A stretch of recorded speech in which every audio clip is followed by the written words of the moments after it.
जय हिंद मेरे प्यारे दोस्तों। Current affairs March second week class में आपका स्वागत है। लास्ट क्लास में हमने current affairs March first week का पढ़ा था और आज हम मार्च का सेकेंड वीक का करंट अफेयर्स देखेंगे, जिसको कि हम दो पार्ट में देखेंगे। तो मार्च का सेकेंड वीक में पार्ट 1 आ जाएगा और नेक्स्ट वीडियो में हमारा पार्ट सेकेंड चलेगा मार्च सेकेंड वीक का। तो चलिए हम करंट अफेयर्स क्लास का शुरुआत करते हैं।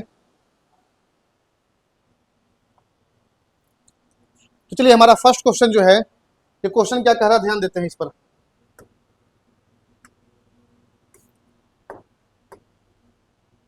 हमारा जो फर्स्ट क्वेश्चन कह रहा है, Kanger valley national park which was recently included in the UNESCO tentative heritage list is related to what. यानी क्वेश्चन कहने का मतलब है, क्वेश्चन समझिए, कांगेर वैली नेशनल पार्क जिसे हाल ही में यूनेस्को की संभावित विरासत सूची में शामिल किया गया, किससे संबंधित है। यानी कि आपसे क्वेश्चन जानना चाह रहा है कि जो आपके सामने दिया हुआ है कांगेर वैली नेशनल पार्क, ये कौन सा स्टेट में है। तो हम इस क्वेश्चन पर जानेंगे कि कांगेर वैली नेशनल पार्क कौन सा स्टेट में है। तो सबसे पहले हम यहाँ जानते हैं यूनेस्को के बारे में। तो हमारा यहाँ पॉइंट है यूनेस्को, आप समझिएगा। अगर हम बात करते हैं यूनेस्को का, तो यूनेस्को का पूरा नाम होता है यूनाइटेड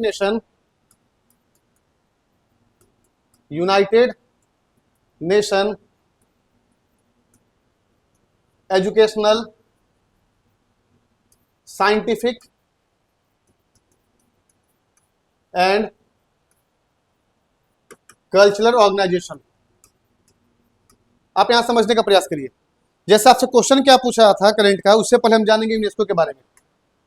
तो हमारा पॉइंट क्या कह रहा है, यूनेस्को क्या है। आप समझिए, यूनेस्को जो है यूनाइटेड नेशन का एक संस्था है जो कि आपका एजुकेशन, साइंटिफिक और कल्चर, यानी कि शैक्षणिक, सांस्कृतिक और आपका वैज्ञानिक, जितना भी आपका ऐसा कुछ साइट है, हेरिटेज साइट, विश्व विरासत सूची, उसको शामिल करता है। तो हम बात करते हैं यूनेस्को का। तो यूनेस्को का जो इस्टेब्लिशमेंट हुआ था, यूनेस्को का इस्टेब्लिशमेंट 16 नवंबर 1945 को हुआ। तो आपसे जैसे क्वेश्चन बनता है कि यूनेस्को का इस्टेब्लिशमेंट कब हुआ, तो यूनेस्को का इस्टेब्लिशमेंट 16 नवंबर 1945 को हुआ। इसका हेडक्वार्टर कहाँ पे है, तो यूनेस्को का हेडक्वार्टर है न्यूयॉर्क। अब आपको नेक्स्ट पॉइंट जानना है, जैसे आपको हम बताएं यूनेस्को के बारे में कि यूनेस्को का इस्टेब्लिशमेंट 16 नवंबर 1945 को हुआ। इसका हेडक्वार्टर न्यूयॉर्क में है। यूनेस्को का भी प्रेजेंट में हेड कौन है, तो आपको ये भी नाम याद रखना है। यूनेस्को का हेड है अभी आंद्रे एजोले। आपको ये पॉइंट याद रखना है यूनेस्को के बारे में, 3 पॉइंट। सबसे पहले आपको हम बताएं यूनेस्को क्या है। तो यूनेस्को एक संस्था है, United Nation educational scientific and cultural organisation. इसका इस्टेब्लिशमेंट 16 नवंबर 1945 को हुआ। इसका हेडक्वार्टर न्यूयॉर्क और इसका हेड अभी कौन है, आंद्रे एजोले। तो आपको ये पॉइंट याद रखना है यूनेस्को के बारे में। तो आपसे पूछता है क्वेश्चन कि यूनेस्को डे कब मनाया जाता है। तो आपको पॉइंट याद रखना है, यूनेस्को डे आपको मनाया जाता है 16 नवंबर को, क्योंकि 16 नवंबर 1945-46 में यूनेस्को का इस्टेब्लिशमेंट हुआ था। अब हम बात करते हैं यूनेस्को के बारे में कि यूनेस्को क्या है। तो यूनेस्को आपका जो है विश्व विरासत सूची, यूनेस्को का काम क्या है, विश्व विरासत सूची, यानी कि वर्ल्ड हेरिटेज साइट में शामिल करता है। यानी अलग अलग देश से ऐसा कोई भी साइट, ऐसा कोई भी विरासत स्थल जो कि आपका एजुकेशन से रिलेटेड हो, कल्चर से हो, साइंटिफिक से हो, उसको शामिल करता है। और यूनेस्को का वर्ल्ड हेरिटेज साइट में जो मैक्सिमम साइट शामिल है वो कौन सा कंट्री का है, तो आपको याद रखना है ये आपका इटली। तो इटली जो है इसका सबसे ज्यादा साइट शामिल है। अब आपके सामने आया इटली, तो आपको यहाँ जानना है इटली का कैपिटल क्या है। तो इटली का कैपिटल है रोम।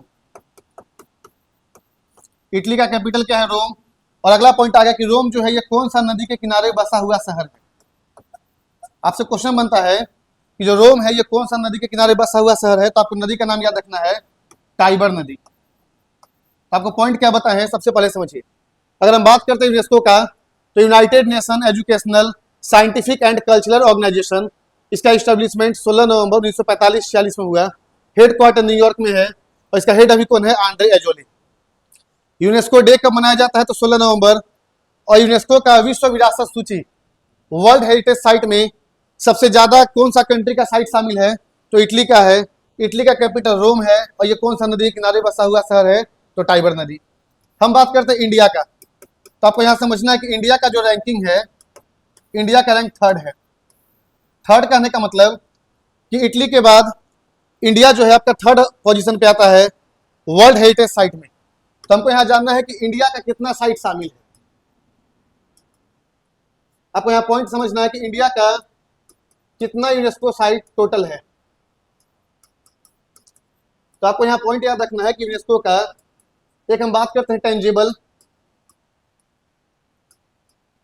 टेंजिबल का मतलब होता है जिसको बोलते हैं मूर्त धरोहर। मूर्त धरोहर सूची यानी कि वैसा साइट जिसको कि हम टेंजिबल यानी कि टच कर सकते हैं। दूसरा आपका आएगा इंटेंजिबल साइट। इंटेंजिबल साइट जिसे हम बोलते हैं अमूर्त धरोहर सूची। यानी समझिए, अगर हम बात करते हैं यूनेस्को साइट का, तो आपका इंडिया का टोटल टेंजेबल में यानी कि मूर्त धरोहर में जिसे हम टच कर सकते हैं, टोटल आपका 43 साइट शामिल है। और आपका इनटेंजेबल में जो आपका साइट शामिल है, टोटल 15 साइट शामिल है। तो आपको यहाँ पॉइंट याद रखना है कि जो यूनेस्को का 43 साइट शामिल है इंडिया का, इसमें आपका 35 जो है ये आपका कल्चरल है यानी सांस्कृतिक,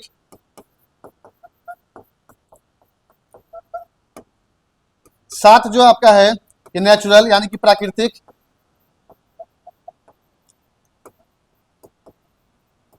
और 1 जो आपका है ये मिक्स है। मिक्स कहने का मतलब कि आपका कल्चरल भी है और नेचुरल भी है। तो आपको हम यहाँ बताएं कि जो आपका एक साइट मिक्स है, तो आपको इसका नाम याद रखना है कि जो मिक्स साइट है उसका नाम है आपका कंचनजंगा। तो आपसे क्वेश्चन बनता है यूनेस्को का एकमात्र मिक्स हेरिटेज साइट कौन सा है? तो कंचनजंगा। ये कहां पर है? सिक्किम में है। तो हम यहाँ जब बात करते हैं आपका यूनेस्को का 43 साइट का, तो इसमें आपको बताएं 35 कल्चरल, 7 नेचुरल और 1 मिक्स। मिक्स का नाम है कंचनजंगा। और जब बात करते हैं यूनेस्को का इंटेंजिबल साइट, तो इसमें आपका 15 है, जो लेटेस्ट वाला साइट है। आपको इसका नाम याद रखना है, इसका नाम है गरबा। गरबा कहाँ का? तो गरबा आपका गुजरात का। तो 15 नंबर का कौन सा है आपका? गरबा। और 14 नंबर का कौन सा था? तो 14 नंबर का था आपका दुर्गा पूजा। आपको दोनों पॉइंट याद रखना है कि यूनेस्को का साइट में टेंजेबल और इनटेंजेबल। अगर हम टेंजेबल का बात करते हैं तो आपका टेंजेबल का 43 साइट है, जिसमें आपका 35 कल्चरल, 7 नेचुरल और 1 मिक्स। और इनटेंजेबल जिसे हम टच नहीं कर सकते हैं 15 है, और जो 15 नंबर का है गरबा गुजरात, और इससे पहले 14 नंबर का दुर्गा पूजा वेस्ट बंगाल। तो आप यहाँ पॉइंट समझिए, जैसे आपको हम इंटेंजेबल में बताएं लेटेस्ट, तो आपको टेंजेबल में जानना है। आप यहाँ पॉइंट समझिएगा, यूनेस्को का 2024 में 46 नंबर का जो मीटिंग हुआ था, ये आपका इंडिया में हुआ था। आपको ये पॉइंट याद रखना है, इंडिया में कहां पर? तो न्यू दिल्ली। आपको ये पॉइंट क्या समझना है, यूनेस्को का 2024 में 46 नंबर का मीटिंग इंडिया में हुआ था। इंडिया में कहा? न्यू दिल्ली। और इसी मीटिंग में आपका जो यूनेस्को का 43rd नंबर का साइट शामिल किया गया। इस साइट का नाम था मोइदम। मोइदम कहां पर है? ये तो असम में। आपको ये पॉइंट याद रखना है कि यूनेस्को का जो 46 नंबर का मीटिंग इंडिया न्यू दिल्ली में हुआ था। और आपको एक पॉइंट बता दें कि जैसे आपको जानकारी होगा कि यूनेस्को का 46 नंबर का मीटिंग जब इंडिया में हुआ तो इसमें अलग अलग कंट्री के लोग आए थे। तो भारत सरकार ने अपना संस्कृति को दिखाने के लिए, अपना संस्कृति को शो करने के लिए यूनेस्को का 46 नंबर का मीटिंग में ही एक प्रोजेक्ट लॉन्च किया था। इस प्रोजेक्ट का नाम है प्रोजेक्ट परी। तो आपको पॉइंट याद रखना है कि प्रोजेक्ट परी का संबंध किससे है? तो प्रोजेक्ट परी का संबंध आपका यूनेस्को का 46 नंबर मीटिंग से है, जो कि आपका 2024 में इंडिया में हुआ था। कौन सा मंथ में हुआ था? तो आपका जुलाई मंथ में हुआ था। इसी में आपका जो आसाम का मोइदम को शामिल किया गया, जो कि आपका कब्रिस्तान है। अब यहाँ समझिए, जैसे आपको बताया 46 नंबर का मीटिंग इंडिया में, तो अगला मीटिंग जो होगा 47 नंबर का मीटिंग, ये कहाँ पर होगा? तो आपको याद रखना है 47 नंबर का मीटिंग जो आपका 2025 में होना है, ये कहाँ पर होगा? तो सोफिया बुल्गारिया। आपको देश का नाम याद रखना है, सोफिया बुल्गारिया। तो यूनेस्को का 47 नंबर का मीटिंग कहाँ पर? सोफिया बुल्गारिया में होने वाला है। आपको एक पॉइंट यहाँ पर याद रखना है, कुछ स्टैटिक पॉइंट है, आपको यहाँ पर पॉइंट बताते हैं कि विश्व में रोबोट बनाने वाला पहला देश,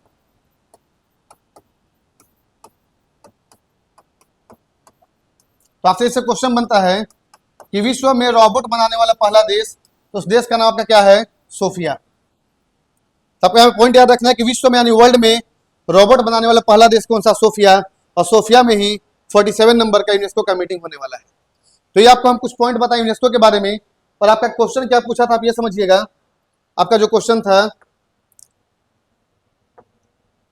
आपका ये क्वेश्चन कह रहा है कि कांगेर वैली नेशनल पार्क, तो आपको यहाँ पर यह समझना कि कांगेर वैली नेशनल पार्क कहाँ पर है। तो हम जब बात करते हैं यहाँ पर कांगेर वैली नेशनल पार्क का, तो आपको यहाँ पे पॉइंट याद रखना है कि कांगेर वैली नेशनल पार्क कहाँ पर है। तो आपको याद रखिएगा छत्तीसगढ़।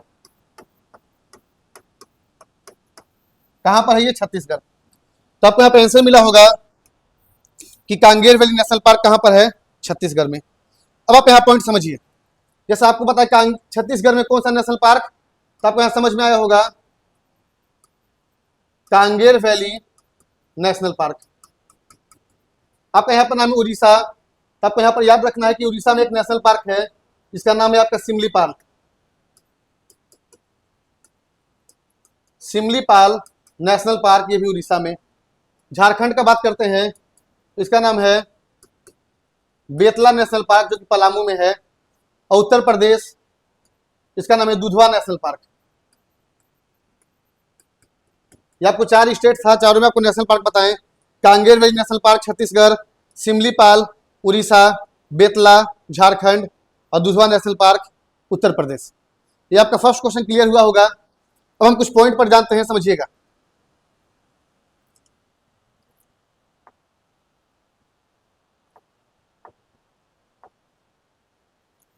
यहां देखिए, अगर हम रिवीजन करते हैं पहले का करंट अफेयर्स को, तो आपके सामने यहां पर न्यूज दिख रहा होगा पंच मिशन। आपको आइडिया होगा, आपको बताए थे लास्ट वीक में कि नासा के द्वारा, अब यहां पर आपके सामने नासा आया है। तो आपको यह समझना है कि नासा कहाँ का स्पेस एजेंसी है। तो आपको याद रखना है कि यूएसए का स्पेस एजेंसी का नाम क्या है? तो नासा। तो अमेरिका यानी कि यूएसए का स्पेस एजेंसी नासा के द्वारा एक पंच मिशन लॉन्च किया गया है। किस लिए लॉन्च किया गया है? तो सन यानी कि सूर्य का जानकारी के लिए। और किस रॉकेट से? तो आपको नाम याद रखना है फाल्कन 9। फाल्कन 9 से नासा के द्वारा पंच मिशन लॉन्च किया गया है। आपके सामने सेकंड क्वेश्चन है। आप सेकंड क्वेश्चन देखिए, India Bangladesh joint river commission. आपको याद होगा इसमें पॉइंट कि इंडिया और बांग्लादेश के बीच 86 नंबर का जॉइंट रिवर कमीशन कहां पर हुआ है? कोलकाता में। और किस लिए हुआ था आपको पता होगा? तो नदी विवाद पर चर्चा। आपको पॉइंट याद रखना है कि इंडिया और बांग्लादेश के बीच 86 नंबर का जॉइंट रिवर कमीशन हुआ था कोलकाता में, नदी विवाद पर चर्चा करने के लिए। तो कौन सा नदी? तो आपको यह भी याद रखना है तीस्ता नदी और दूसरा फरक्का बांध। ये दोनों आपको याद रखना है। इसी के लिए इंडिया और बांग्लादेश के बीच 86 नंबर का जॉइंट रिवर कमीशन कहां पे हुआ था मीटिंग? कोलकाता में। आप नेक्स्ट क्वेश्चन देखिएगा। अगला आपका पॉइंट कह रहा है नेशनल लाइफ स्टॉक मिशन। आपको आइडिया होगा कि केरला के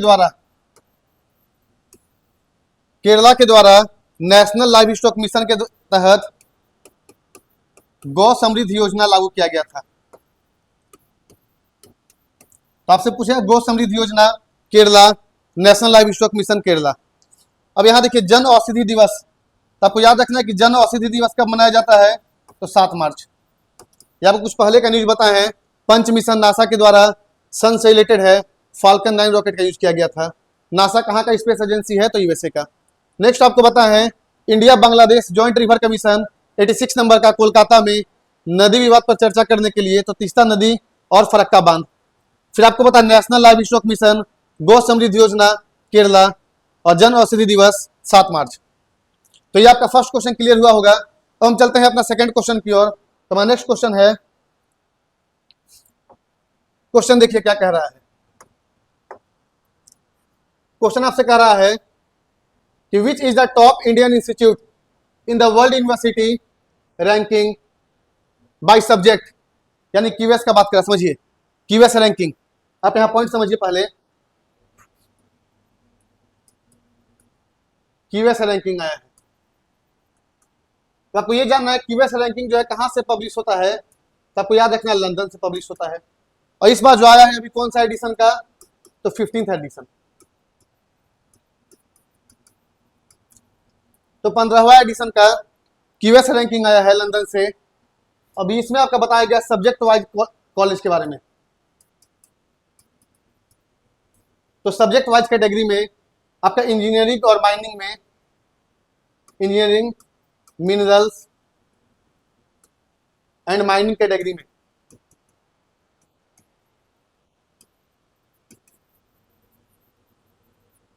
आप यहां पॉइंट समझिए, क्यूएस रैंकिंग लंदन के द्वारा इशू किया गया 15 एडिशन का सब्जेक्ट वाइज कैटेगरी में आपका पहला जो बता रहे हैं engineering, minerals and mining category.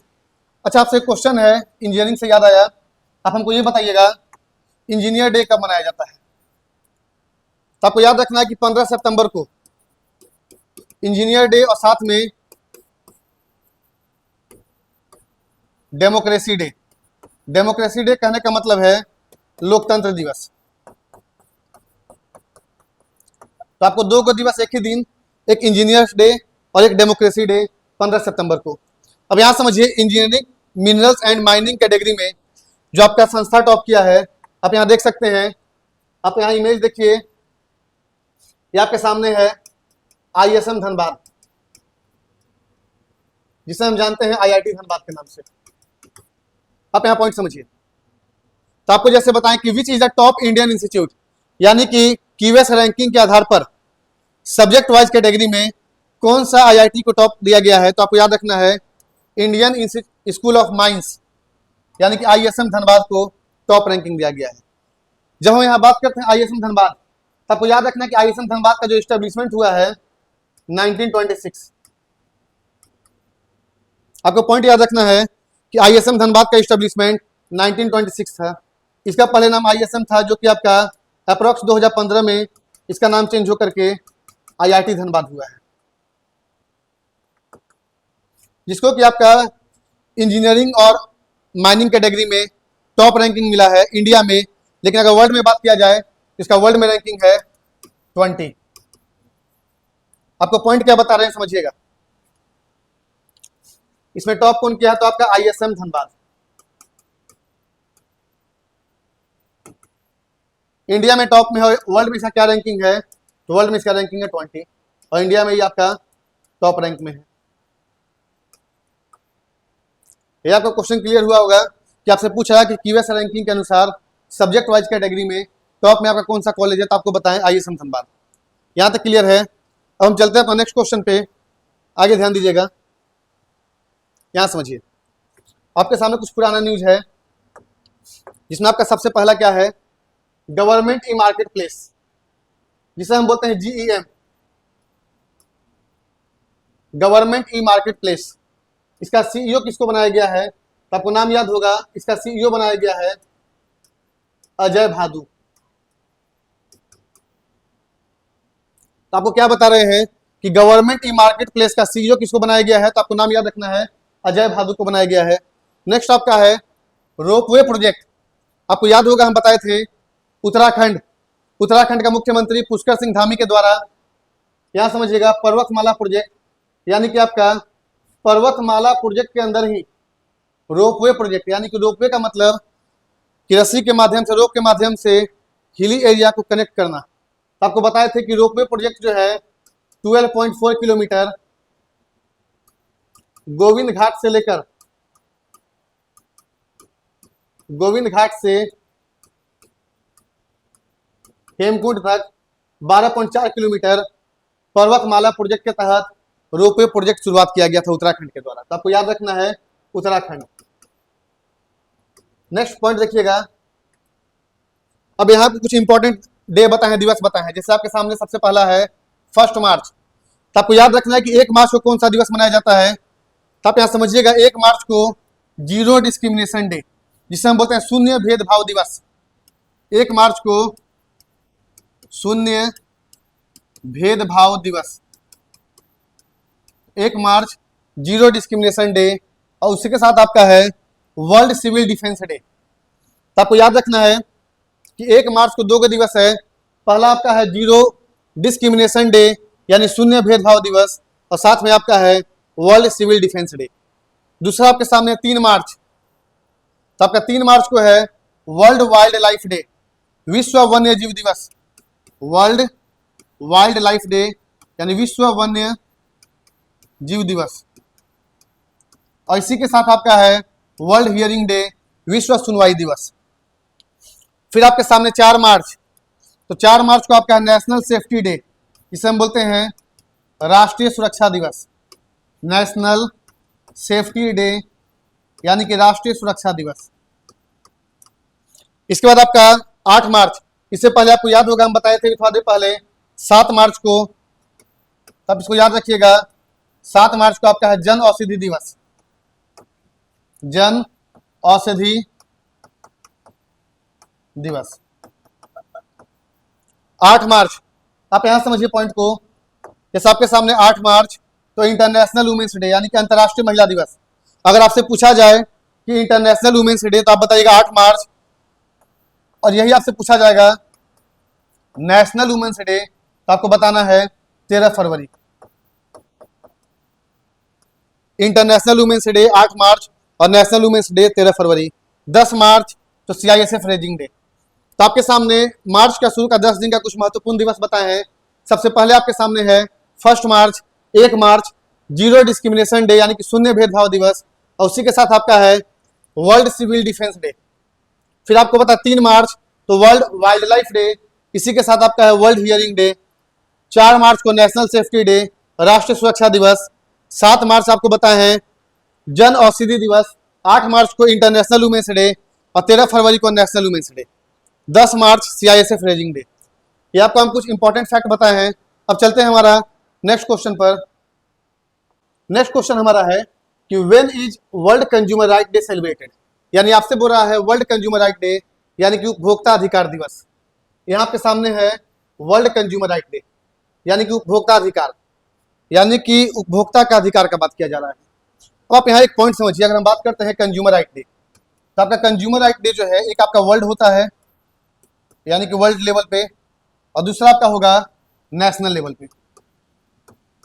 अगर आपसे ये पूछा जाए कि वर्ल्ड कंज्यूमर राइट डे कब मनाया जाता है तो आपको याद रखना है वर्ल्ड कंज्यूमर राइट डे 15 मार्च, और दूसरा आपसे पूछेगा नेशनल कंज्यूमर राइट डे तो आपको ये भी डेट याद रखना है 24 दिसंबर। तो आपको जैसे बता रहे हैं समझिएगा, आपको पहले बताया वर्ल्ड कंज्यूमर राइट डे 15 मार्च, तो आपसे क्वेश्चन में क्या पूछ रहा है when is world consumer right day celebrated every year across the world, यानी कि वर्ल्ड कंज्यूमर राइट डे तो आपका आंसर हो गया 15 मार्च, और आपसे पूछा जाए नेशनल कंज्यूमर राइट डे तो 24 दिसंबर।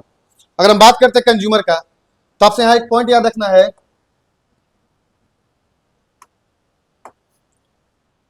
तो आपको एक याद रखना है point consumer protection act.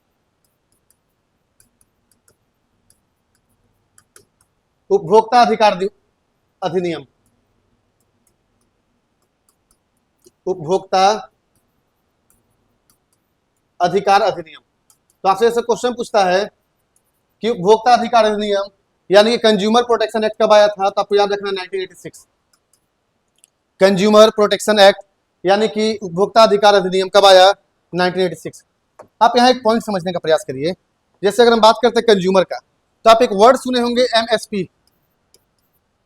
MSP का मतलब होता है minimum supported price, minimum supporting price.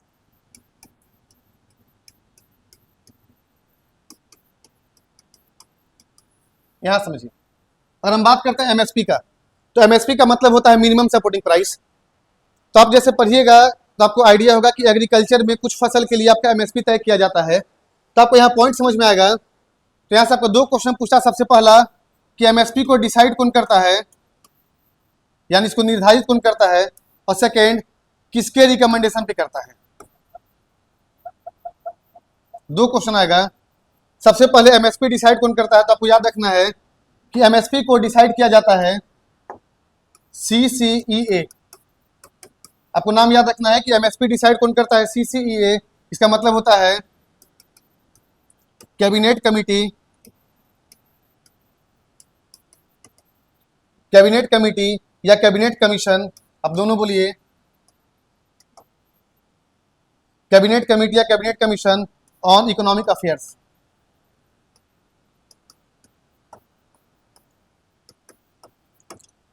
आपको यहाँ पॉइंट क्या बताएं कि एमएसपी यानी कि मिनिमम सपोर्टिंग प्राइस कौन डिसाइड करता है, तो CCEA, कैबिनेट कमिटी या cabinet commission on economic affairs. और दूसरा पॉइंट आएगा कि एमएसपी किसके रिकमेंडेशन पे CCEA डिसाइड करता है, तो आपको ये भी पॉइंट याद रखना है, CACP। तो आपको पॉइंट क्या याद रखना है कि एमएसपी को डिसाइड कौन करता है, तो एमएसपी डिसाइड किया जाता है आपका CCEA, कैबिनेट कमिटी या cabinet commission on economic affairs, और किसके रिकमेंडेशन पे, तो CACP, commission for agriculture cost and prices, cost and price.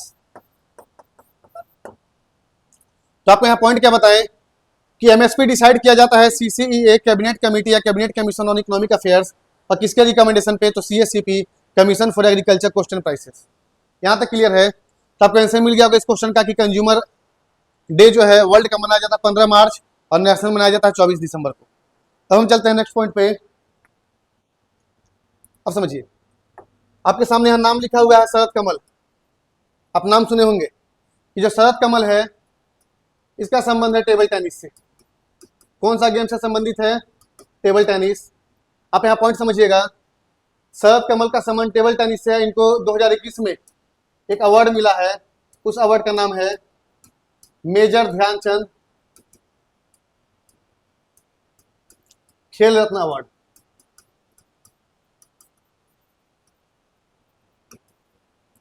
आपको यहाँ क्या बता रहे हैं कि मेजर ध्यानचंद खेल रत्न अवार्ड जो है 2021 में मिला था शरद कमल को। और आपको लास्ट करंट अफेयर्स क्लास में बताए थे कि इस बार जो है आपका मेजर ध्यानचंद खेल रत्न अवार्ड 4 कोई को मिला हुआ है। अब यहाँ समझिएगा, अगर हम बात करते हैं मेजर ध्यानचंद खेल रत्न अवार्ड, इसी अवार्ड का पहले नाम था राजीव गांधी खेल रत्न अवार्ड।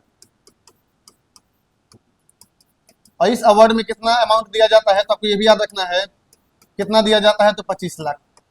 और ये अवार्ड को पाने वाले पहले भारतीय कौन थे, तो आपको फर्स्ट इंडियन का नाम याद रखना है विश्वनाथन आनंद।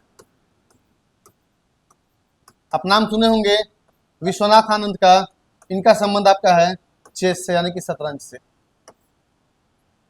अब यहां समझिए, नेक्स्ट आपका है क्वेश्चन सी ड्रैगन एक्सरसाइज 2025। आपके सामने है सी ड्रैगन एक्सरसाइज 2025। तो आपको याद रखना है पैसिफिक ओशियन यानी कि प्रशांत महासागर में आपका सी ड्रैगन एक्सरसाइज 2025, और पैसिफिक ओशियन में कहां पर, तो आपको याद रखना है जगह का नाम गुआम, यानी प्रशांत महासागर गुआम में आपका सी ड्रैगन एक्सरसाइज 2025। खेलो इंडिया पैरा गेम्स 2025, तो आपको याद रखना जगह का नाम न्यू दिल्ली। नेक्स्ट क्वेश्चन देखिएगा, according to Knight Frank wealth report India got which position, यानी कि नाइट फ्रैंक वेल्थ रिपोर्ट एक संस्था है, इसके द्वारा एक रैंकिंग आया है world largest global wealth centre. इसमें इंडिया का रैंकिंग क्या है आपका, आपको इंडिया का रैंक याद रखना है 4th। यहां तक क्लियर है। अब हम चलते हैं अपना नेक्स्ट क्वेश्चन पे।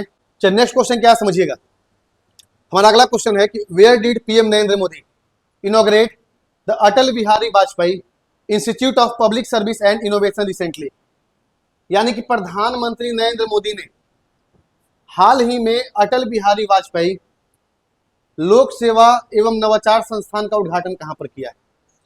आपसे क्वेश्चन में है अटल बिहारी वाजपेयी से रिलेटेड, आप यहां पॉइंट समझिए। आपके सामने नाम है आपका अटल बिहारी वाजपेयी,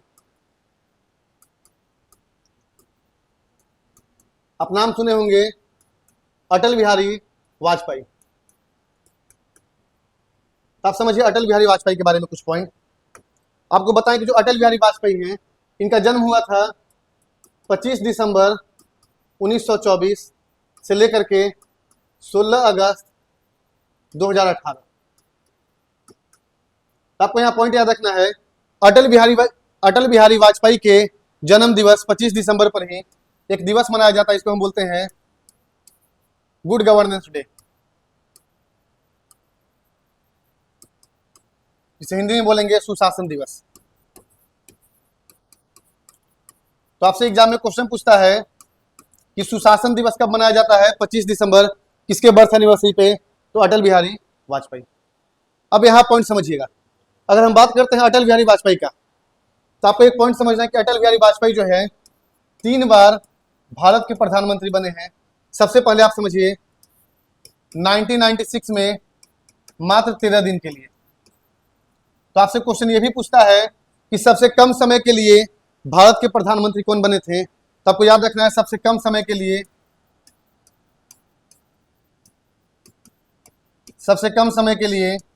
भारत के प्रधानमंत्री कौन बने, अटल बिहारी वाजपेयी। फिर ये बने थे 1998 99 में 13 मंथ के लिए। इसके बाद ये बनते हैं 1999 से लेके 2004 और ये फुल टर्म के लिए, यानी पूरा अपना 5 साल के लिए ये प्रधानमंत्री बनते हैं। तो आप यहाँ पॉइंट समझिएगा अटल बिहारी वाजपेयी के बारे में। आपको पॉइंट क्या बताएं कि अटल बिहारी वाजपेयी जो हैं, इनके जन्म दिवस यानी कि 25 दिसंबर पर कौन सा दिवस मनाया जाता है, तो आपको याद रखना है सुशासन दिवस यानी कि गुड गवर्नेंस डे। अब यहाँ पॉइंट समझिए, नेक्स्ट आपको पॉइंट बता रहे हैं, अटल बिहारी वाजपेयी 3 बार प्रधानमंत्री बने हैं, 1996 13 दिन के लिए, सबसे कम समय के प्रधानमंत्री। तो आपसे मैं यहाँ एक क्वेश्चन पूछना चाहते हैं, आप इसका आंसर कमेंट बॉक्स करिएगा। आपका क्वेश्चन है कि अटल बिहारी वाजपेयी को भारत रत्न कब मिला था। आपसे क्वेश्चन ये है कि अटल बिहारी वाजपेयी को भारत रत्न अवार्ड कब दिया गया था, आप इसका आंसर कमेंट बॉक्स करिएगा। अब यहां देखिए हमारा क्वेश्चन क्या बोल रहा था, क्वेश्चन आपसे कि where did PM Narendra Modi, ये आपके भारत के प्रधानमंत्री नरेंद्र मोदी और ये आपके मॉरिशस के प्रधानमंत्री, आपको इनका नाम याद रखना है, मॉरिशस के प्रधानमंत्री इनका नाम है नवीन चंद्र राम गुलाम। नवीन चंद्र राम गुलाम ये कौन है, तो प्रधानमंत्री हैं कहाँ के, तो मॉरिशस के। अब यहां समझिए, तो आपको समझ में आ रहा होगा कि मॉरिशस में ही भारत के प्रधानमंत्री नरेंद्र मोदी ने अटल बिहारी वाजपेयी लोक सेवा एवं नवाचार संस्थान का उद्घाटन किया है। अगर हम बात करते हैं मॉरिशस का, इसका कैपिटल क्या है, तो आपको याद रखना है मॉरिशस का राजधानी है पोर्ट लुइस। कैपिटल क्या है, पोर्ट लुइस है।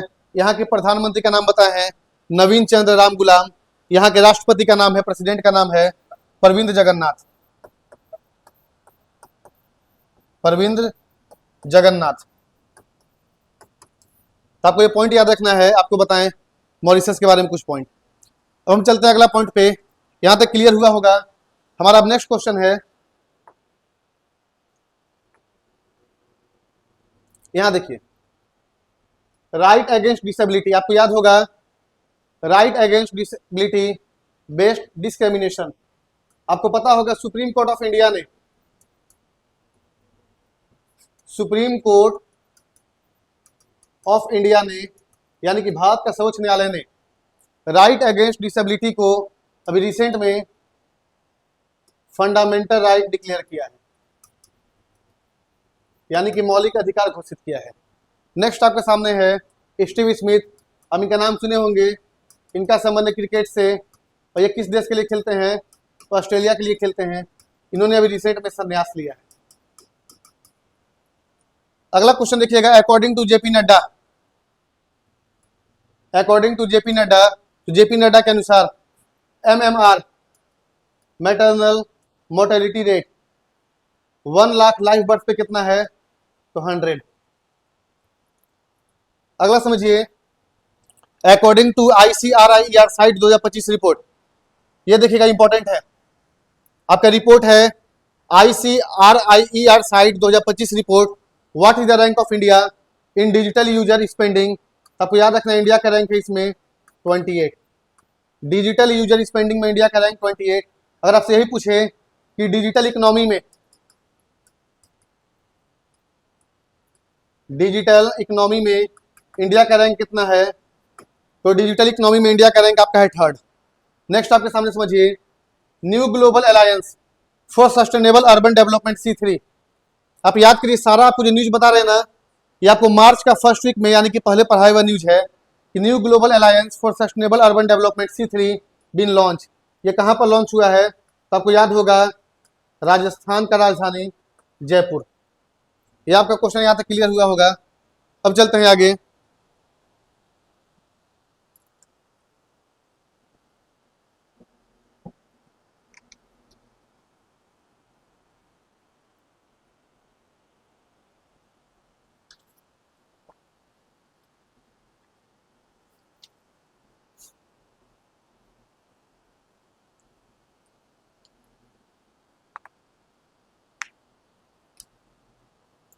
नेक्स्ट हमारा है,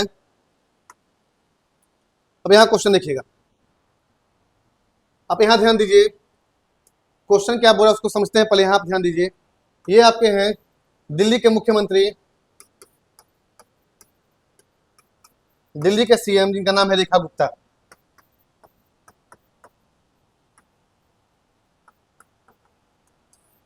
आप यहां पॉइंट समझिएगा, हु हैज रिसेंटली लॉन्च महिला समृद्धि योजना with a monthly assistance of ₹2500, यानी हाल ही में 2500 रुपए की मासिक सहायता के साथ महिला समृद्धि योजना किसने शुरू की। अभी आप देख रहे होंगे कि अलग अलग राज्यों में अलग अलग सरकार के द्वारा महिलाओं को सम्मानित करने के लिए कुछ योजना लाया गया है। जैसे आपका रिसेंट में झारखंड सरकार के द्वारा एक योजना लाया गया था, इसका नाम है मैया सम्मान योजना, मैया सम्मान योजना। महाराष्ट्र सरकार के द्वारा योजना लाया गया था आपका मांझी लड़की योजना, मांझी लड़की या मांझी बहना योजना। मध्य प्रदेश के द्वारा आपका योजना लाया गया था लाडली बहना योजना। तो आप देख रहे हैं अभी रिसेंट में, जैसे झारखंड के द्वारा मैया सम्मान योजना, मांझी लड़की योजना या मांझी बहना योजना महाराष्ट्र, मध्य प्रदेश के द्वारा आपका लाडली बहना योजना, और दिल्ली की सरकार के द्वारा अभी रिसेंट में योजना लाया गया है, समझिएगा कौन सा, तो महिला समृद्धि योजना। तो आपका महिला समृद्धि योजना जो है दिल्ली के द्वारा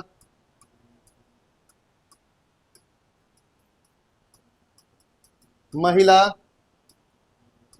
समृद्धि योजना। तो आपको याद रखना है स्टेट या यूटी में कौन कौन सा योजना लाया गया, आपसे एग्जाम में पूछता है। हम जैसे बात करते हैं दिल्ली के बारे में, तो अभी आपको पता होगा रिसेंट में दिल्ली में विधानसभा चुनाव हुआ था।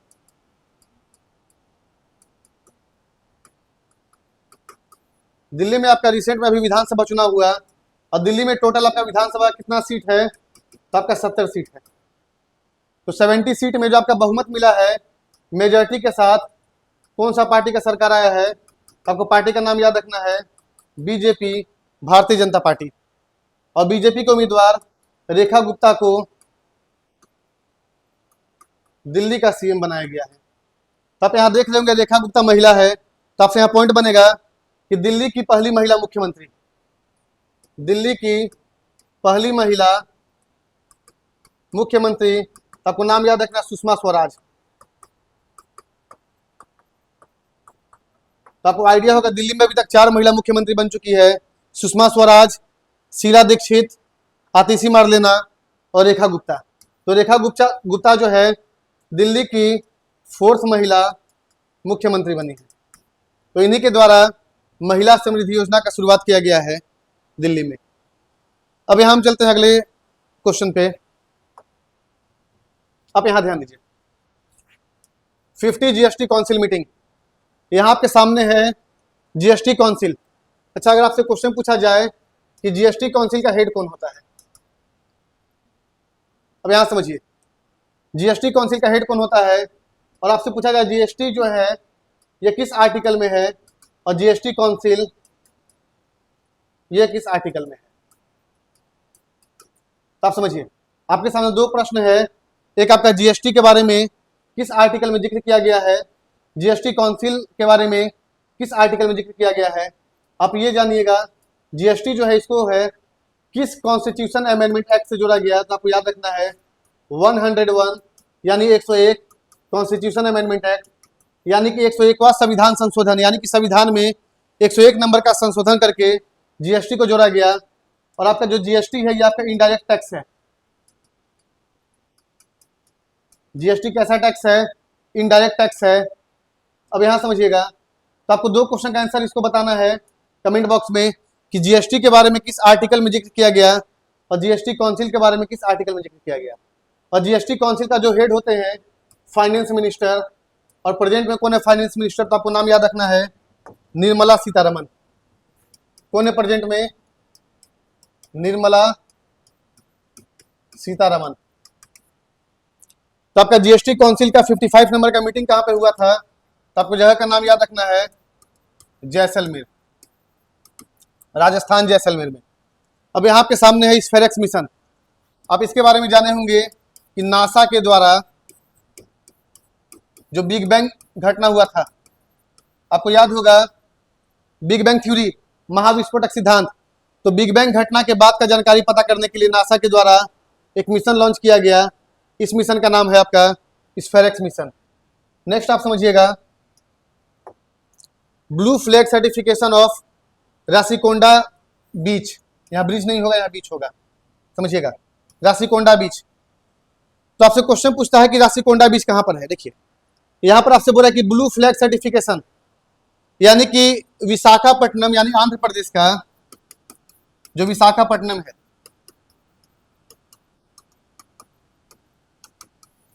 आंध्र प्रदेश का विशाखापट्टनम में जो राशिकोंडा बीच है इसको ब्लू फ्लैग सर्टिफिकेशन दिया गया था, जिसको कि अभी टेम्पररी सस्पेंड किया गया है। तो न्यूज में आया है ये, तो आपको याद रखना है कि राशिकोंडा बीच कहां पर है, तो आंध्र प्रदेश विशाखापट्टनम।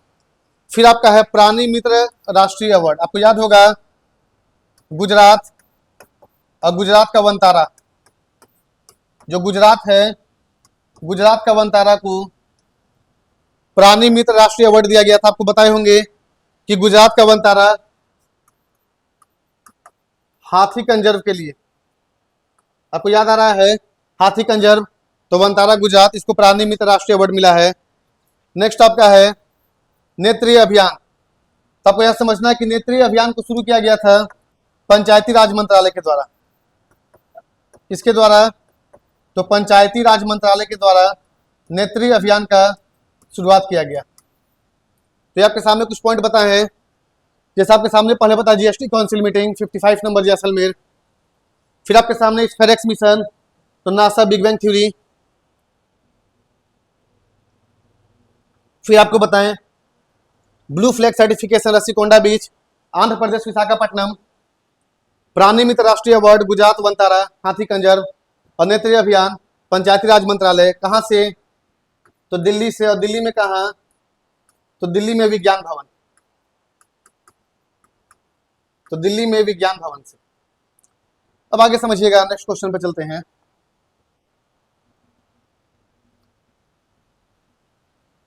नेक्स्ट हमारा क्वेश्चन कह रहा है according to SIPRI report. SIPRI की बात करें, सिपरी क्या है समझिए। अगर हम सिपरी की बात करते हैं तो आपको समझना है सिपरी का पूरा नाम होता है Stockholm international peace research institute. SIPRI का मतलब है Stockholm international peace research institute.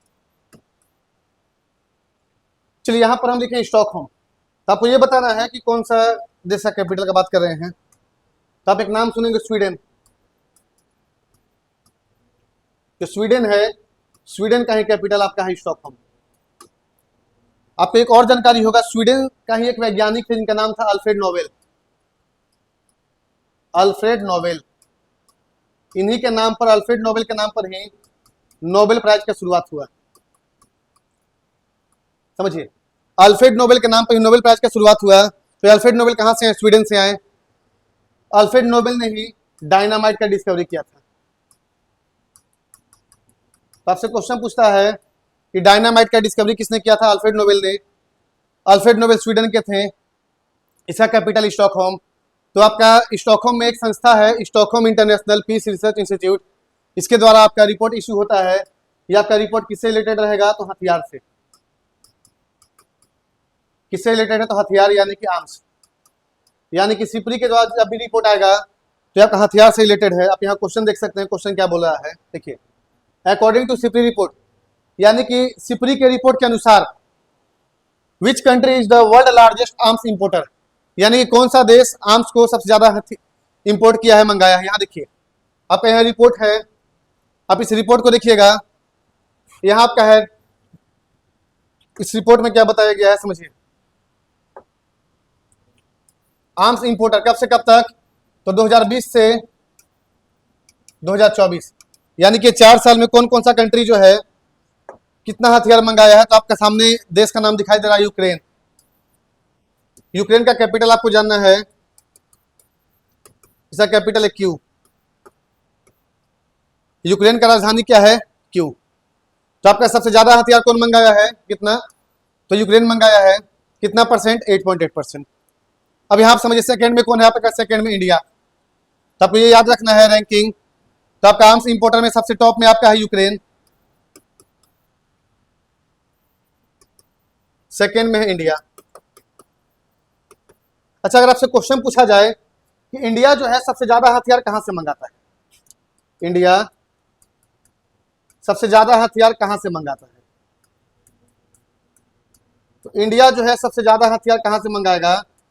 ये आपका मंगाता है रसिया से और फ्रांस से। तो आपको याद रखना है रसिया फ्रांस, यानी कि फ्रांस और रसिया से जो आपका इंडिया है सबसे ज्यादा हथियार मंगाता है। और इंपोर्ट करने में सेकंड पे है 8.3, और यूक्रेन आपका फर्स्ट में है 8.8।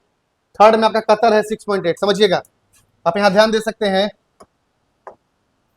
फर्स्ट में क्या बता है? यूक्रेन, सेकंड में इंडिया, थर्ड में कतर 6.8, सऊदी अरब 6.8, सेम है आपका Pakistan 4.6, Japan 3.9, Australia 3.5, Egypt 3.3, United state 3.1 और कुवैत 2.9 आर्म्स इंपोर्ट में। अब यहां समझिए, आप यहां का ध्यान दीजिएगा, फिलीपींस।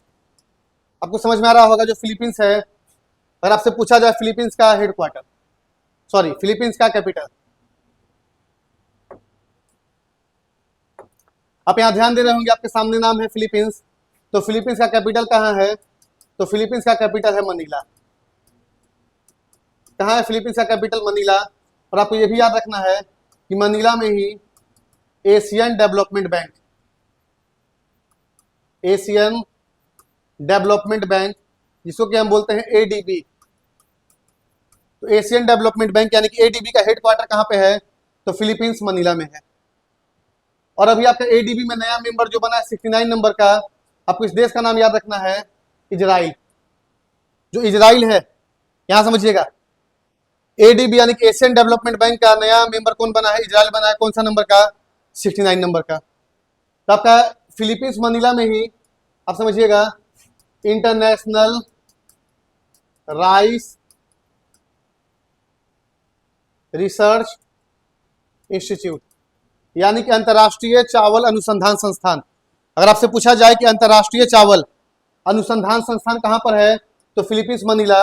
अगर यही आपसे पूछा जाएगा, इंटरनेशनल ना पूछ करके आपसे पूछ दे कि नेशनल राइस रिसर्च इंस्टीट्यूट ये कहां पर है, तो आपको ये बताना है कि आपका नेशनल राइस रिसर्च इंस्टीट्यूट ये आपका है कटक उड़ीसा। कहां पर है? कटक उड़ीसा। तो आपका नेशनल वाला कटक उड़ीसा में है, इंटरनेशनल फिलीपींस मनीला में है। और फिलीपींस मनीला में है एडीबी, एशियन डेवलपमेंट बैंक का हेडक्वार्टर है। इसमें आपका नया मेंबर जो बना है 69 नंबर का इजराइल बना है। यहां तक क्लियर है। अब आगे बढ़ते हैं अगला क्वेश्चन पे। अब समझिएगा,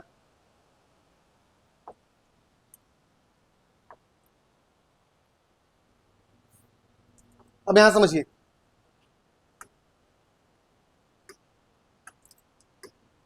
आपके सामने है first urban body to focus on climate budget.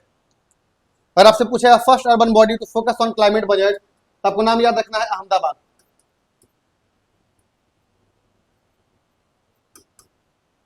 First urban body to focus on climate budget, Ahmedabad. अगर आपसे पूछा जाए अहमदाबाद कौन सा नदी के किनारे बसा हुआ शहर है, तो आपको नाम याद रखना नदी का, साबरमती नदी। अहमदाबाद कौन सा नदी के किनारे बसा हुआ शहर है, साबरमती नदी। नेक्स्ट आपका है controller general of defence account, CGDA. CGDA किसको बनाया गया, तो आपको नाम याद रखना है इसका भी, मयंक कुमार शर्मा। सीजीडीए किसको बनाया गया है, मयंक कुमार शर्मा। नेक्स्ट आपका है फर्स्ट वर्ल्ड पीस सेंटर, तो first world peace centre Gurugram Haryana, Gurugram Haryana. आप यहां समझिएगा, गुरुग्राम का अगर बात करते हैं तो आपको पता होगा फर्स्ट ग्रेन एटीएम। अगर आपसे पूछा जाए कि फर्स्ट ग्रेन एटीएम, तो Gurugram Haryana. First world peace centre Gurugram Haryana. CM एकल महिला स्वरोजगार योजना, आपको ये भी योजना का नाम याद रखना है, सीएम यानी मुख्यमंत्री एकल महिला स्वरोजगार योजना। आपको नाम याद रखना है स्टेट का, यूके यानी कि उत्तराखंड। अब यहां समझते हैं, आपको बताया है first urban body to focus on climate budget, Ahmedabad. Ahmedabad कौन सा नदी किनारे, साबरमती नदी। फिर आपका है controller general of defence account, CGDA, Mayank Kumar Sharma. First world peace centre Gurugram Haryana, और सीएम एकल महिला स्वरोजगार योजना उत्तराखंड। नेक्स्ट हमारा है, यहाँ एक अवार्ड का बात किया जा रहा है, विजिटर अवार्ड। समझिए यहाँ पर,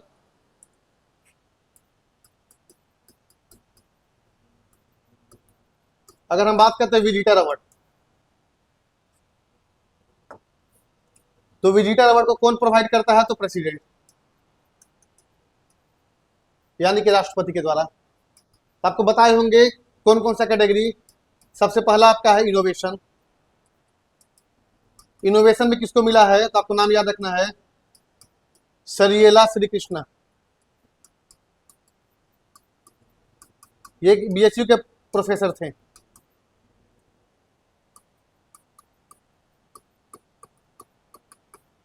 तो इनोवेशन में किसको मिला है, सरियेला श्री कृष्णा। फिर आपका आएगा रिसर्च में, अब रिसर्च में आइए, सबसे पहला आपका फिजिक्स। फिजिक्स में आपका समझिएगा अश्विनी कुमार। फिजिक्स में किसको मिला है, अश्विनी कुमार। फिर आपका है बायोलॉजी। बायोलॉजी में मिला है रीना चक्रवर्ती। रीना चक्रवर्ती। उसके बाद आपका है डेवलपमेंट टेक्नोलॉजी। तो डेवलपमेंट टेक्नोलॉजी में मिला है वेंकट चिंताला। वेंकट चिंताला, आप यहां नाम याद रखिएगा। देखिए, डेवलपमेंट टेक्नोलॉजी में किसको मिला है, तो वेंकट चिंताला। ये आपको पता है विजिटर अवार्ड के बारे में। अब हम चलते हैं नेक्स्ट क्वेश्चन पर। हमारा अगला क्वेश्चन क्या है,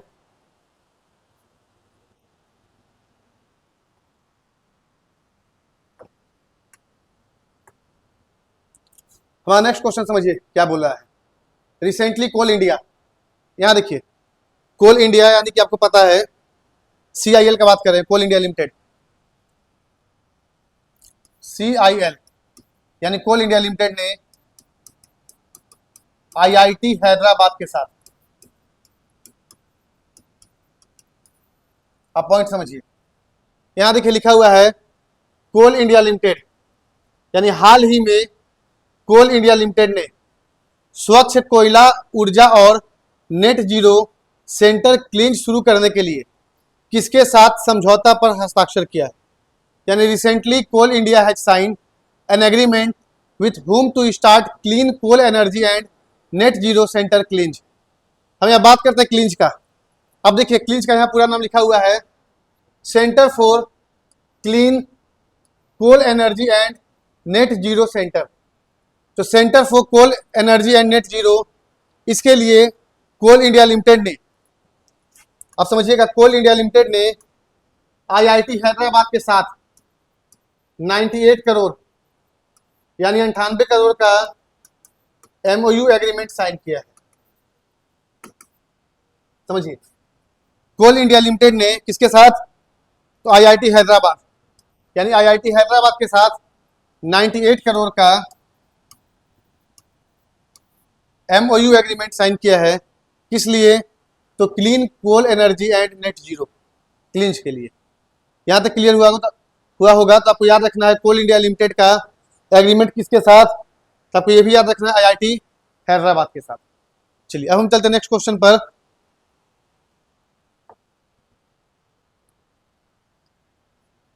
नेक्स्ट आपका है ब्लू घोस्ट स्पेसक्राफ्ट। आपको आइडिया होगा मून पर यानी कि चंद्रमा पर सॉफ्ट लैंडिंग करने वाला second private company aerospace, blue ghost spacecraft. फिर आपका है 12 रीजनल 3R, यहां आपका है 3R, रिड्यूस रीयूज रिसाइकल। तो 12 यानी कि 12 हुआ एडिशन का, regional 3R, reduce reuse recycle, circular economy forum inaugurated. तो आपको याद रखना है जयपुर। पद्म अवार्ड, आपको पता होगा कि रिपब्लिक डे पर, आप समझिए, रिपब्लिक डे यानी कि 26 जनवरी को प्रेसिडेंट के द्वारा पद्म अवार्ड दिया जाता है, जिसमें कि आपका कौन कौन सा आएगा? पद्म विभूषण, पद्म भूषण, और नेक्स्ट आपका है पद्मश्री। अगर बात करते हैं पद्म विभूषण का, तो 2025 में जो पद्म विभूषण अवार्ड दिया गया है 7 आदमी को, पद्म भूषण अवार्ड 19 आदमी को, और फिर आपका पद्मश्री अवार्ड 113 आदमी को। तो टोटल आपका कितना पद्म अवार्ड दिया गया है? समझिएगा 139 को दिया गया है पद्म अवार्ड। नेक्स्ट समझिए, recently launch the prototype of first quantum chief ocelot. First quantum chief ocelot किसने लॉन्च किया था? आपको नाम याद रखना है, अमेजन के द्वारा लॉन्च हुआ है। अब चलते हैं नेक्स्ट क्वेश्चन पे। हमारा अगला क्वेश्चन क्या है?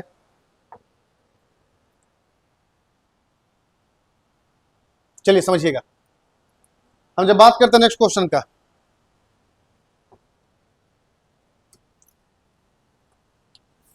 तो अगला क्वेश्चन कह रहा है कि who has recently started the marine security belt 2025 joint naval exercise in the gulf of Oman, यानी ओमान का खाड़ी। समझिए, क्वेश्चन आपसे कह रहा है गल्फ ऑफ ओमान, ओमान का खाड़ी का बात किया जा रहा है। तो गल्फ ऑफ ओमान में नौसैनिक अभ्यास, समझिए,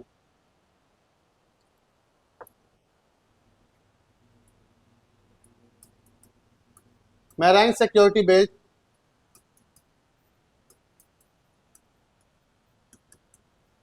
नौसैनिक अभ्यास,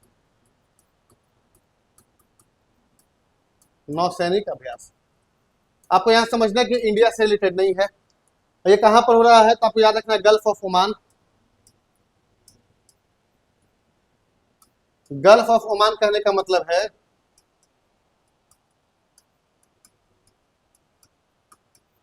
ओमान की खाड़ी। देखिए आपसे क्वेश्चन क्या कह रहा है कि who has recently started the marine security belt 2025 joint naval exercise in the gulf of Oman. तो आपको याद रखना है 3 देश, रसिया, ईरान और चाइना।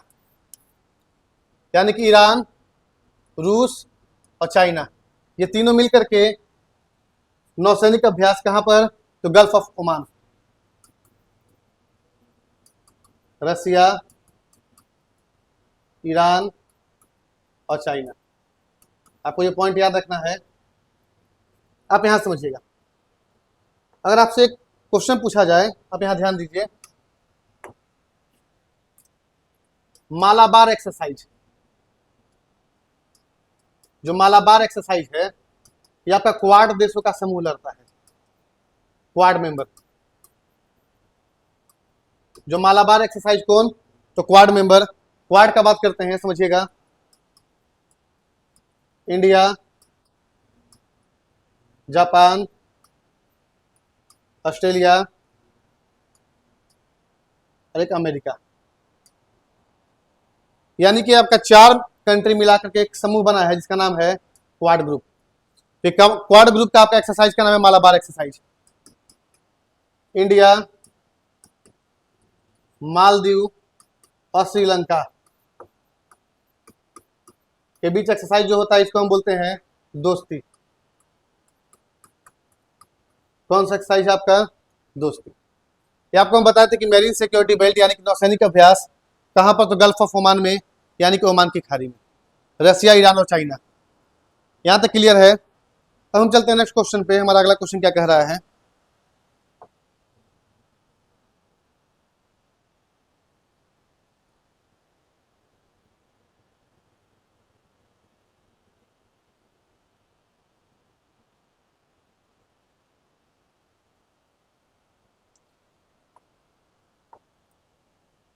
चलिए समझिएगा। यहां देखिए, रणजी ट्रॉफी, आप ये बताइएगा रणजी ट्रॉफी का संबंध किस गेम से, तो आपको आइडिया होगा कि रणजी ट्रॉफी का संबंध किस गेम से है, तो क्रिकेट से है। तो 2025 का रणजी ट्रॉफी का विनर कौन बना है, तो आपको विनर का भी नाम याद रखना है विदर्भ, और रनर का नाम याद रखना है केरला। आपको दोनों याद रखना है, क्योंकि आपसे एग्जाम में ये भी पूछ सकता है कि विदर्भ ने किसको हरा करके 2025 का रणजी ट्रॉफी जीता है, तो केरला को।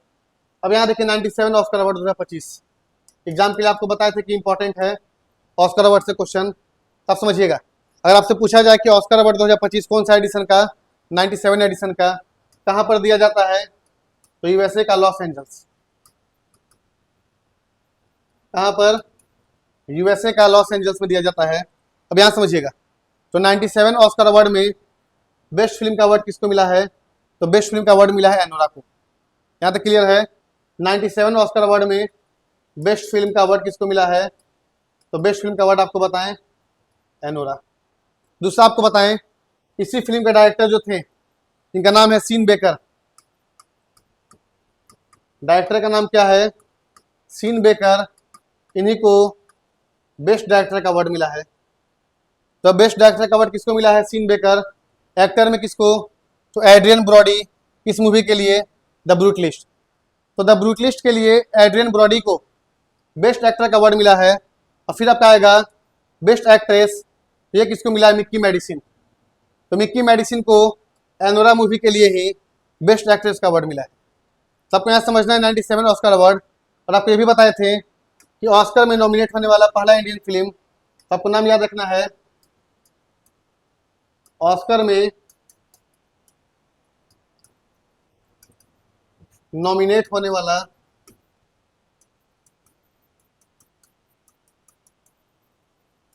फर्स्ट इंडियन फिल्म, तो आपको इस फिल्म का नाम याद रखना है, मदर इंडिया। 1957, यानी 1957 में मदर इंडिया को ऑस्कर में नॉमिनेट किया गया था। तो पहला आपका मूवी है मदर इंडिया, ऑस्कर में नॉमिनेट होने वाला फर्स्ट इंडियन फिल्म। हम चलते हैं नेक्स्ट क्वेश्चन पे। चलिए यहां समझिएगा, आपसे क्वेश्चन क्या बोल रहा है, who is the newly elected prime minister of Canada. समझिए, ये है कनाडा के नए प्रधानमंत्री, समझिएगा, जिनका नाम है मार्क कार्नी। कनाडा के न्यू पीएम, इनका नाम क्या है, तो मार्क कार्नी।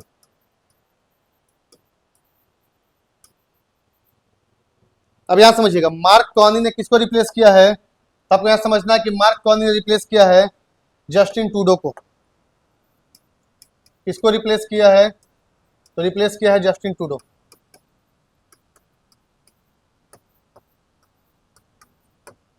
आप यहां समझिए, आपसे कनाडा का क्वेश्चन पूछ रहा है, तो कनाडा का नया प्रधानमंत्री कौन इलेक्ट हुआ है? अगर हम बात करते हैं कनाडा का,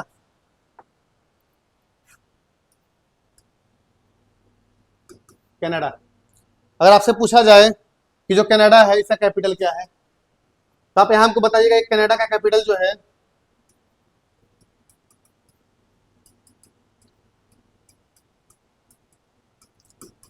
कनाडा का कैपिटल क्या है? ओटावा है। कनाडा का नया प्रधानमंत्री का नाम आपको बताएं अभी, मार्क कॉनी।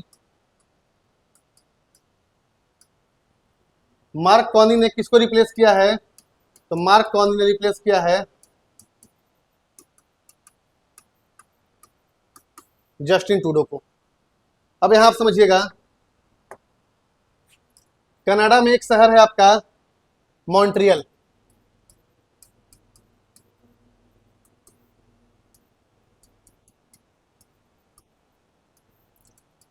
आप नाम सुने होंगे, कनाडा में एक शहर है जिसका नाम है मॉन्ट्रियल। तो आपको मॉन्ट्रियल में 2 पॉइंट याद रखना। सबसे पहला, यहाँ पे एक संस्था का हेडक्वार्टर, ये क्वेश्चन पूछा हुआ भी है प्रीवियस ईयर में कि किस ऑर्गेनाइजेशन यानी किस संस्था का हेडक्वार्टर मॉन्ट्रियल में है? तो आपका संस्था का नाम है वाडा। इसका पूरा नाम होता है world anti doping agency. World anti doping agency. तो वर्ल्ड एंटी डोपिंग एजेंसी का हेडक्वार्टर कहां पे है? तो world anti doping agency India में आपका होता है नाडा, यानी कि नेशनल एंटी डोपिंग एजेंसी। आप समझिए, अगर हम बात करते हैं इंडिया का, तो आपका इंडिया में आपका भी ऐसे ही एक एजेंसी है, इसका नाम है नाडा। इसका पूरा नाम है नेशनल एंटी डोपिंग एजेंसी। इसका हेडक्वार्टर कहां पे है? तो न्यू दिल्ली। आपको वैसे ही पता है कि वर्ल्ड का जो वर्ल्ड एंटी डोपिंग एजेंसी है, इसका हेडक्वार्टर कहां पे है? इसका हेडक्वार्टर है कनाडा में। कनाडा में कहां? तो मॉन्ट्रियल। दूसरा पॉइंट आपको याद रखना है, 16 सितंबर 1987, यानी कि 16 सितंबर 1987, तो 16 सितंबर 1987 को कनाडा के मॉन्ट्रियल में ही ओजोन को बचाने के लिए एक प्रोटोकॉल हुआ, इसका नाम था मॉन्ट्रियल प्रोटोकॉल। कौन सा प्रोटोकॉल था? तो मॉन्ट्रियल प्रोटोकॉल किससे रिलेटेड है? तो ओजोन से रिलेटेड है। तो आपसे क्वेश्चन पूछता है कि मॉन्ट्रियल प्रोटोकॉल कब हुआ था?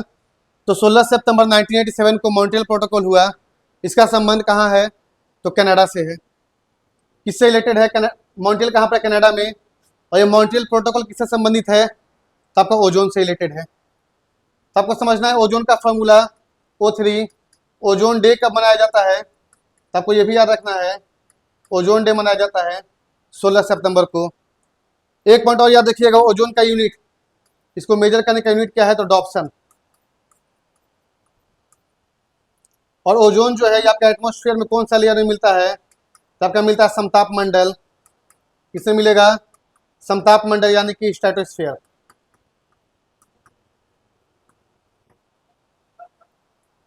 ये आपको हम कुछ पॉइंट बताए हैं मॉन्ट्रियल से। तो ओजोन डे 16 सितंबर, फॉर्मूला O3, यूनिट डॉप्सन, कौन सा लेयर में? तो स्ट्रेटोस्फेयर यानी कि समताप मंडल में। अब यहां आप समझिएगा, अगर हम कनाडा का बात करेंगे, तो कनाडा का सबसे हाईएस्ट पीक, कनाडा का सबसे हाईएस्ट पीक का नाम है आपका है माउंट लोगान। कनाडा का सबसे हाईएस्ट पीक माउंट लोगान। आप यहां एक पॉइंट और समझिएगा,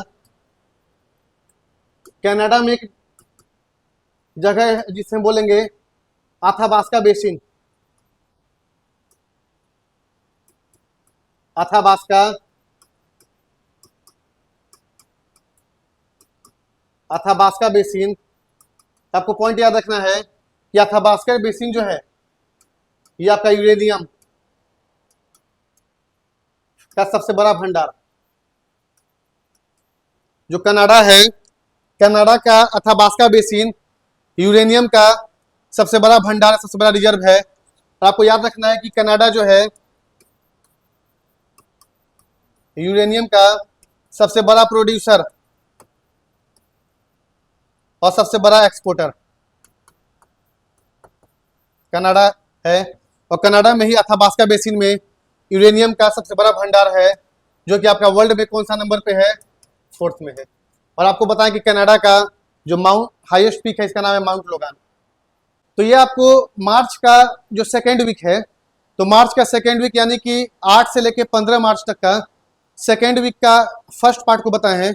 अब अगला वीडियो यानी कि कल का वीडियो में, हमारा नेक्स्ट वीडियो में मार्च का सेकेंड वीक का ही सेकेंड पार्ट आएगा। तो हम कल के वीडियो में मिलते हैं अपना आगे का करंट अफेयर्स के साथ। तब तक के लिए धन्यवाद।